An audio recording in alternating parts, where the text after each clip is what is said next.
Hi everyone, welcome back to my channel. So today I'm going to do a little tutorial on how I do my brows.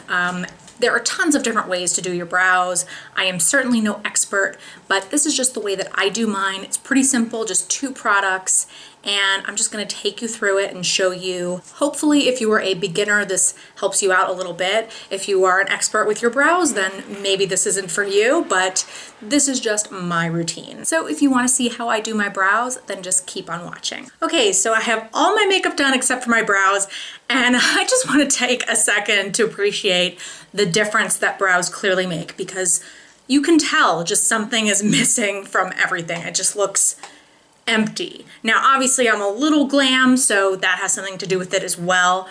But even if you can just put like a tinted brow gel through your brows, it's gonna make a huge difference, even if you're not doing anything dramatic with your brows. Okay, so I have you zoomed in so that you can see what I'm doing a little bit more. I might zoom you in just a tiny bit more, but it's not gonna be so easy for me to see what I'm doing. I'm gonna try to keep you in frame as much as I can, but it's really tough to do brows on camera, so I'll do my best. Okay, so you're zoomed in a lot. So I'm just gonna take my mirror up close so that I can see what I'm doing, and I'll try and make sure that I'm in frame. So I'm going to be using the Hourglass Brow Arch Pencil. It's a pencil like this. I'm trying to show you what it looks like. And like many brow products, it has a spoolie on one end, a really nice spoolie, and then it has the product on the other end. I first go ahead and brush through my brows to make sure that they're kind of the shape that I want them to be. And I try to make sure I don't get my brows professionally done. I pluck them myself. So because I do that, I make sure and trim up here a little bit here and there as it grows out, so that I can brush them upward and they're not gonna be too long. This brow pencil has a nice arch to it, as you can see. And so it makes it easy to do my brows. If your brows are really thin, you might wanna go with something smaller like the Anastasia brow is.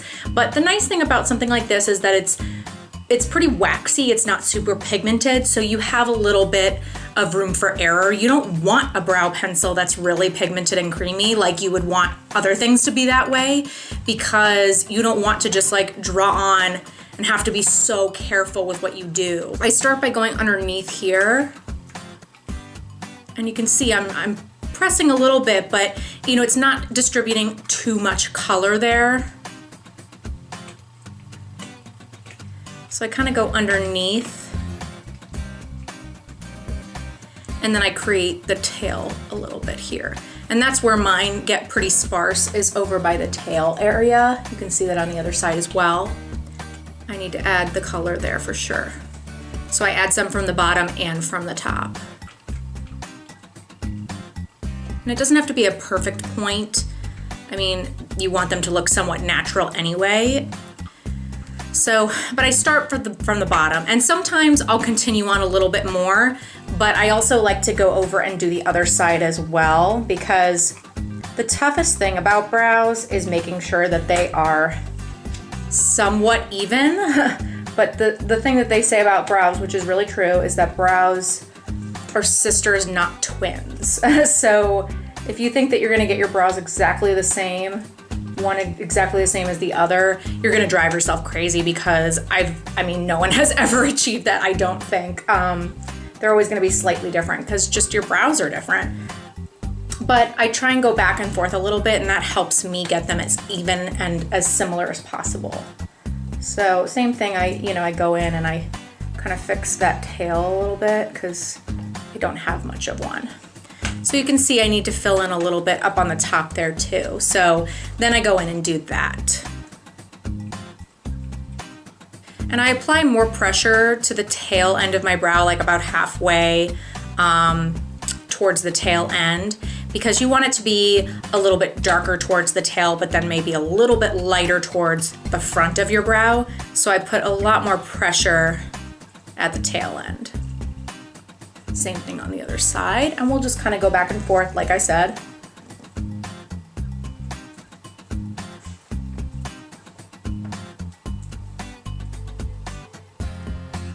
And if I go back and forth, then I can see and make sure that they're about the same thickness. You know, if I go in and do one and I'm totally done with the other, then, you know, it can be hard to match them up a little bit. But if I kind of go back and forth, it helps me to make sure that they're about the same thickness. As you can see, they're looking similar, but they're not exactly the same, and that's okay. Pulling you out just a little bit so that you can see the full picture. So I'm gonna take my little pencil, and instead of putting it on its side like that, I'm gonna put it upwards like that. And I'm just gently going to kind of go upwards towards the front of my brow to create sort of a fade there. So I don't know if you can hear that in the background, but my dog is with me yet again, and he is kind of rolling around. I don't know what he's doing. Hi, bud. Hi. How are my brows looking? They looking okay?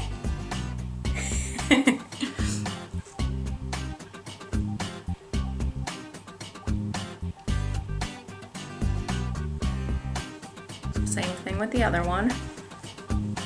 So like I said, you kind of want it to be a little bit lighter on the inner part and darker on the outer part. Sorry, he knocked the camera.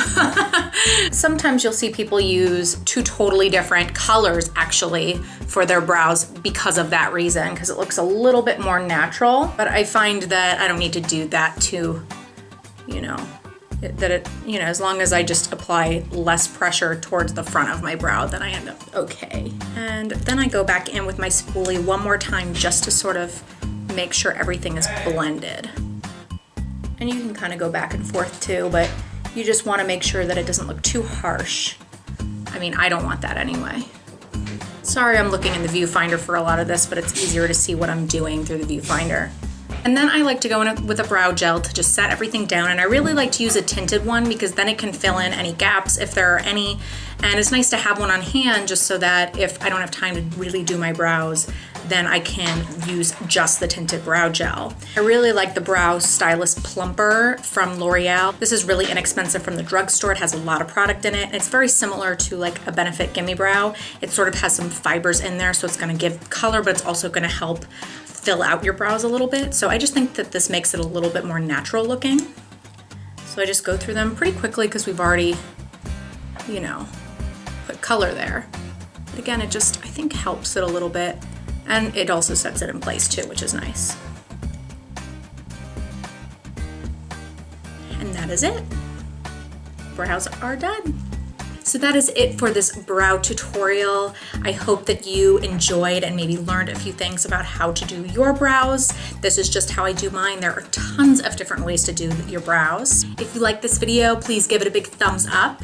If you are not subscribed to me already, please hit the subscribe button. I would just love that, and I hope to see you next time. Bye.